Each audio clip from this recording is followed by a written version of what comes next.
नमस्कार दोस्तों।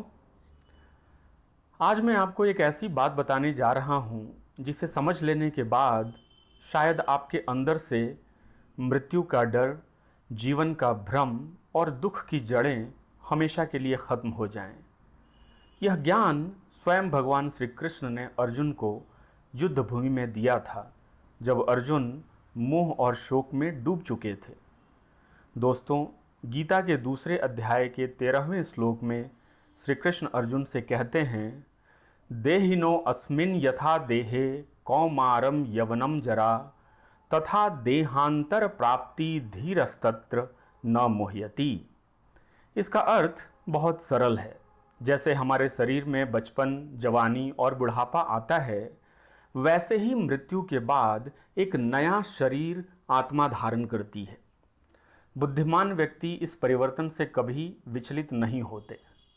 अब ज़रा सोचिए, हम सब जानते हैं कि हम कभी छोटे बच्चे थे, फिर जवान बने और एक दिन बूढ़े हो जाएंगे।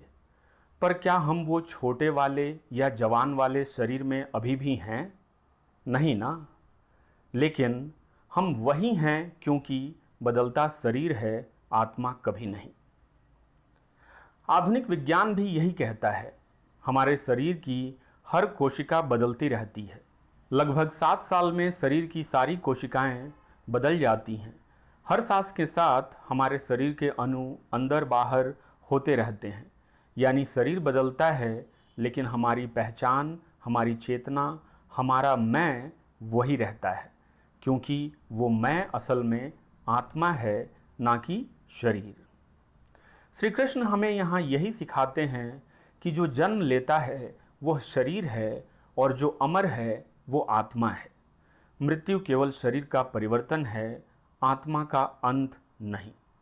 और यही पुनर्जन्म का सिद्धांत भी है। अब यह बात सिर्फ हिंदू धर्म में ही नहीं कही गई। जैन धर्म, बौद्ध और सिख धर्म सभी आत्मा के अमरत्व को मानते हैं। महात्मा बुद्ध ने भी अपने पूर्व जन्मों की चर्चा की है। इतना ही नहीं, यूनान अर्थात ग्रीस के महान दार्शनिक प्लेटो, सुकरात और पाइथागोरस भी पुनर्जन्म के सत्य को मानते थे। यहूदी धर्म में कब्बाला में आत्मा के घूमने का जिक्र बताया जाता है। इस्लाम के शिया संप्रदाय और सूफी कवि रूमी ने भी लिखा है, अगर मैं पत्थर बनकर मरूं तो पेड़ बन जाऊंगा, अगर पेड़ बनकर मरूं तो जानवर बन जाऊंगा, अगर जानवर बनकर मरा तो इंसान बन जाऊंगा, तो फिर मौत से डर कैसा। दोस्तों, क्या ये पंक्तियां ये नहीं बताती कि मृत्यु कोई अंत नहीं, बल्कि एक नई यात्रा की शुरुआत है? विज्ञान भी आज इस दिशा में अध्ययन कर रहा है। डॉक्टर इयान स्टीवेंस और डॉक्टर जिम टकर ने ऐसे बच्चों के केसेस खोज निकाले हैं जिन्होंने अपने पिछले जन्मों की बातें याद रखी थीं और उनमें से कई बातें सच निकली। तो क्या ये सिर्फ आस्था है? नहीं, यह एक विज्ञान है जो अभी अधूरा है, लेकिन सत्य की दिशा में बढ़ रहा है। श्री कृष्ण हमें ये नहीं सिखाते कि मृत्यु से भागो। वे कहते हैं, मृत्यु तो केवल वस्त्र बदलने जैसा है। पुराना वस्त्र फट जाए तो नया ले लिया जाता है। वैसे ही आत्मा एक शरीर छोड़कर दूसरा लेती है। इसीलिए वे कहते हैं कि धीर पुरुष, यानी जो समझदार व्यक्ति हैं, वह इस परिवर्तन से घबराते नहीं, बल्कि उसे जीवन का एक अभिन्न हिस्सा मानकर स्वीकार करते हैं। तो दोस्तों, अगली बार जब भी आप किसी के जाने से दुखी हों या मृत्यु के विचार से आपको डर लगे, तो बस याद रखिए कि आत्मा कभी मरती नहीं।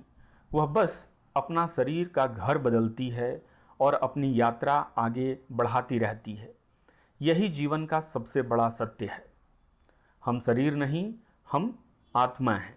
अगर आपको ये ज्ञान अच्छा लगा हो तो इसे अपने दोस्तों और परिवार के साथ ज़रूर साझा करें, क्योंकि जो व्यक्ति यह समझ लेता है कि आत्मा अमर है, उसके जीवन से डर, दुख और मोह अपने आप खत्म हो जाते हैं।